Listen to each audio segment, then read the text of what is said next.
electricity, because I'm just right now here at your venue, but there's no electricity. How has this also been impacting? It's very impacting because it's waste of more of time. Right now, you see some of the coals are there, even the ground they are saying we are supposed to prepare, and we have no light.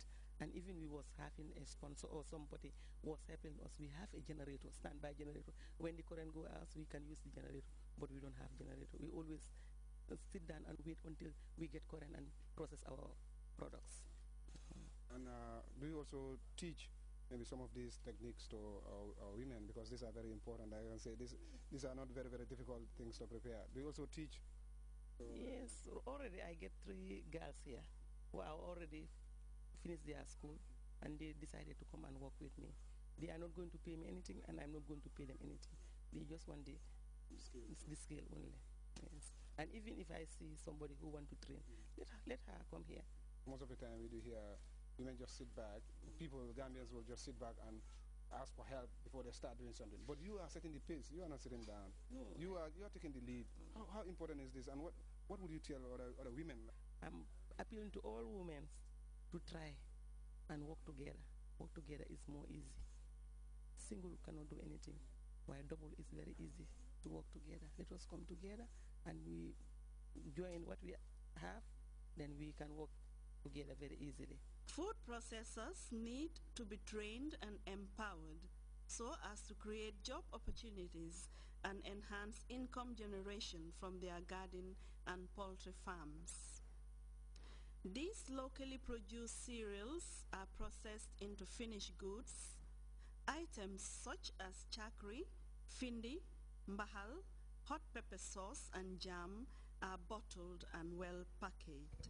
For her part, Grts, assistant food processor of the association, stressed the need for a mechanism at regional and national levels to coordinate the efforts of food processors in the country. We have a lot of constraints. Our constraint is like we want to improve first on this. She has done this on her own. That is Jal Yasin by Jal's Foods. So she has done this on her own, but like we are 5 working with her, but we would want to improve more.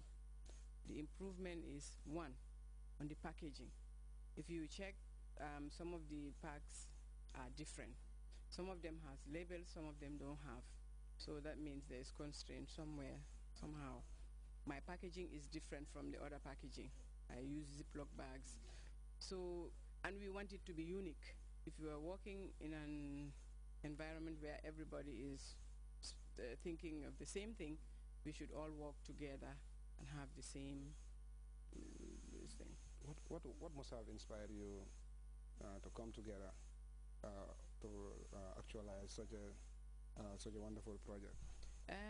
What happened is everybody works on their own. We started individual. Everybody does small thing in her own house, in their own kitchens, yeah. But she came up with this with her own financial help or from her family members or wherever, and then she has built up this thing. So we thought it's best to come and work with her so that anybody who is about to help us will know, will tell the person where we want improved, how we want it improved, until we get a bigger space for everybody, not only 5 of us, and more people to work on this, because we said food processing, and everybody is concerned about food.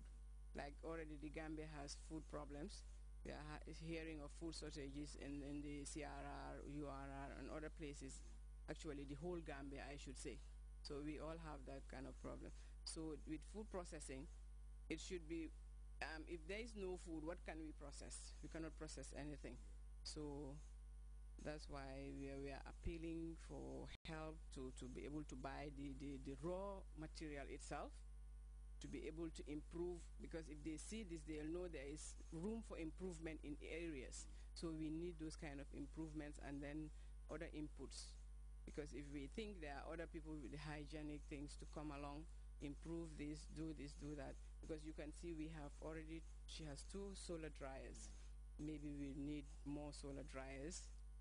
Instead of drying outside with the groundnuts you see it's outside, maybe we need it in an enclosed area or whatever.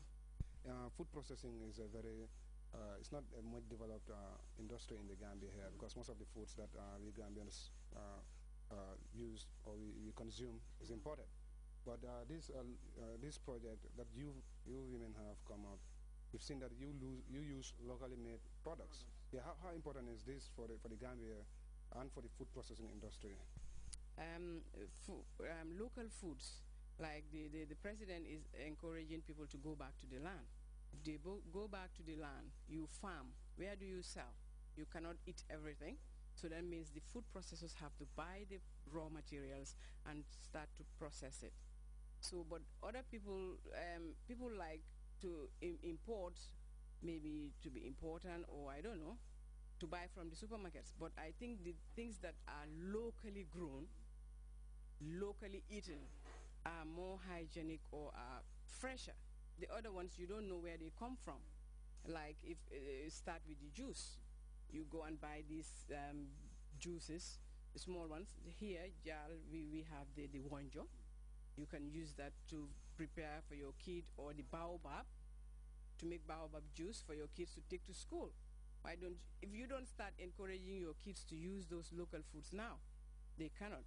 Like the carao, you can make carao, maybe not every day, but during the weekends, you are at home, you can use the carao or the churagerte or chakri for dinner. You can use it for dinner, and not only for breakfast.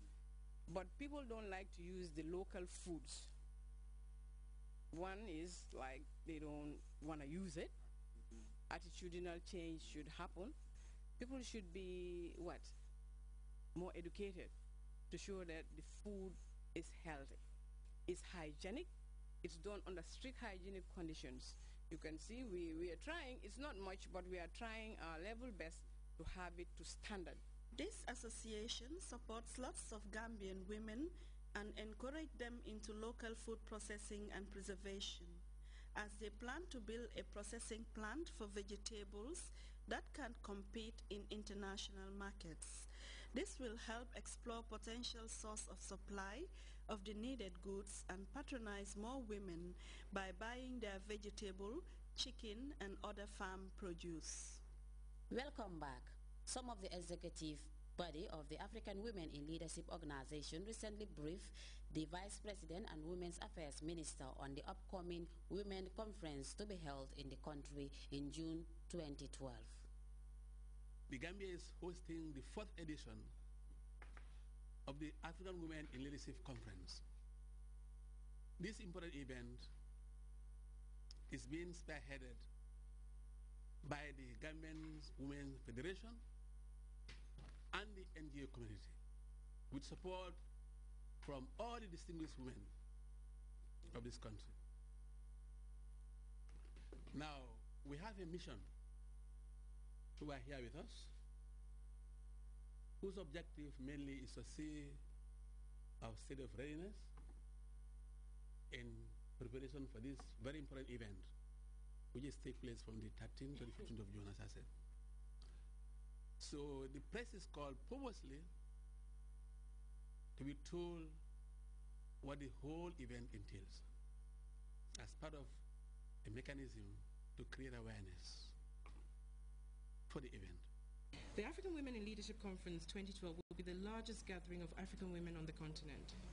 It's a 3-day event that brings together women leaders from diverse backgrounds across the region to interact, to dialogue and discuss relevant issues aimed at empowering women to develop their